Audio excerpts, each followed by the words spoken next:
When you think of the Alaskan wilderness, you probably picture this vast, beautiful, but also incredibly harsh landscape. Well, for years, a predator used that exact landscape as his own personal hunting ground. But his prey? It wasn't what you'd think. It was human.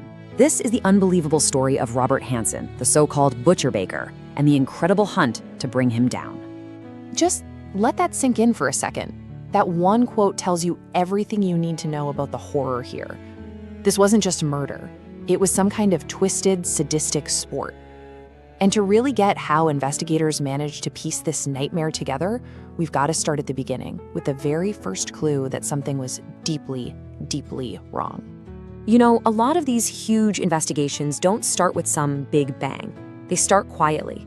And this one began with a really disturbing discovery that slowly, piece by piece, revealed this terrifying pattern. Okay, so picture this.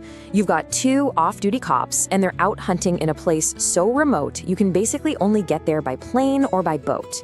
They're walking along the Knik River, and they spot it. A single boot just sticking straight up out of a sandbar. But as they get closer, they realize there's a human leg bone still inside. And that was the first thread that started to unravel this whole thing. So what they found at this scene pointed directly to a homicide, and a really specific one at that. The victim had been shot, right? But there were no bullet holes in her clothes. That means the killer actually took the time to redress her after she was dead. They also found a hospital bandage, which they figured was probably used as a blindfold. And then there was this tiny, crucial piece of evidence, a single shell casing from a .23 rifle, a super common hunting rifle in Alaska. Using dental records, they were able to identify the victim.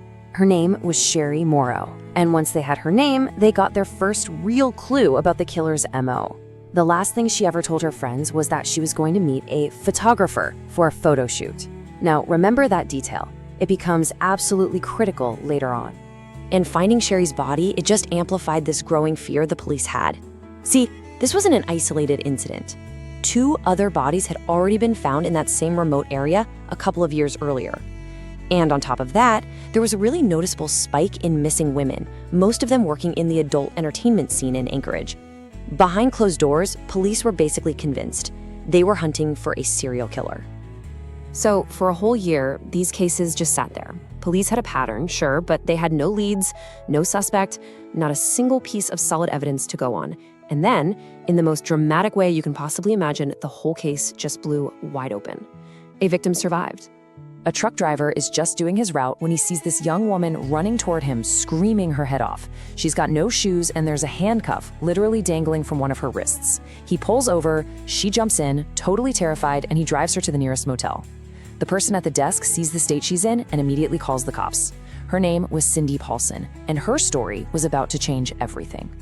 Cindy's story was just horrific. She was lured into a car by a guy who seemed totally harmless, but then he immediately slapped handcuffs on her and pulled a gun.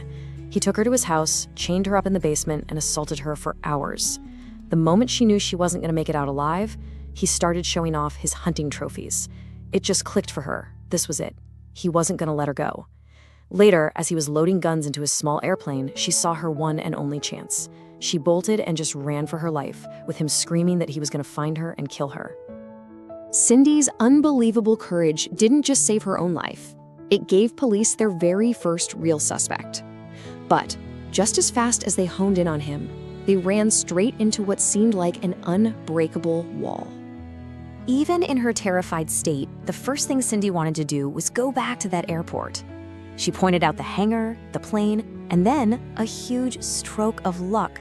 A security guard had actually seen the plane's owner acting weird and had jotted down his license plate number.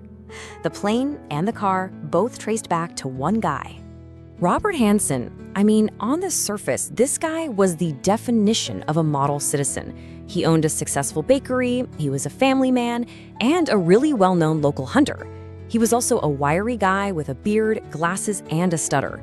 He was a perfect match for the man Cindy had described. And this created a massive problem for the police, right? On one side, you have Cindy. She's clearly terrified, but her story is detailed and consistent. On the other side, you have Robert Hansen.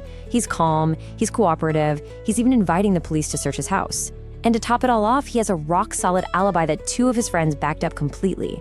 It was literally the word of a traumatized teenage prostitute against a respected local businessman. And back then, that was just an impossible hill to climb. Then, the whole thing just fell apart.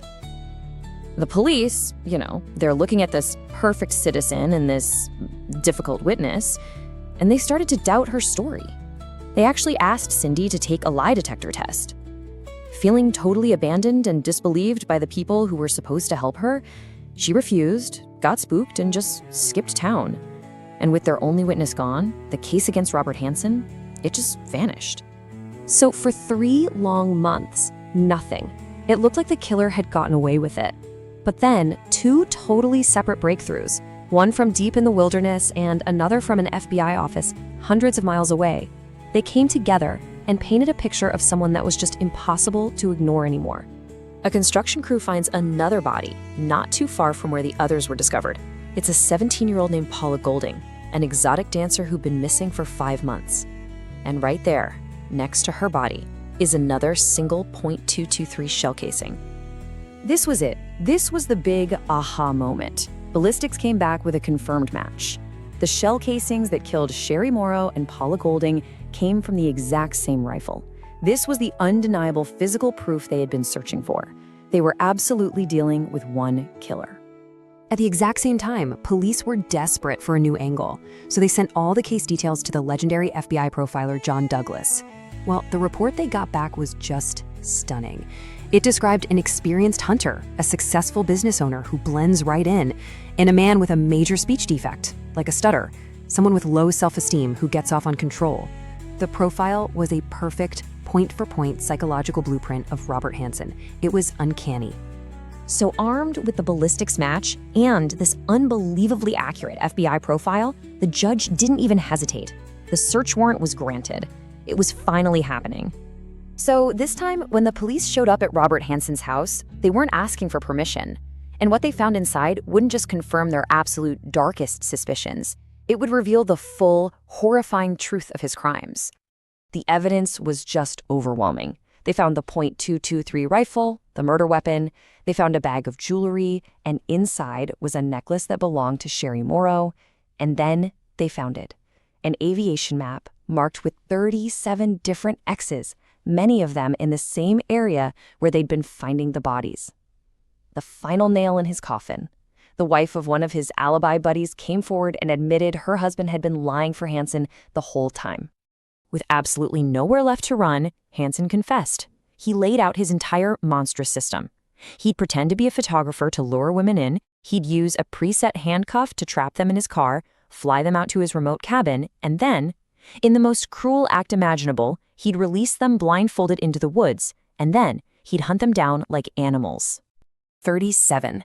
That's how many X's were on his map. Each one police believed was a gravesite. Hansen only agreed to a plea deal for the murders they already knew about, but he did lead them to 8 more bodies as part of that deal. But still, so many of the X's on that map remain a complete mystery.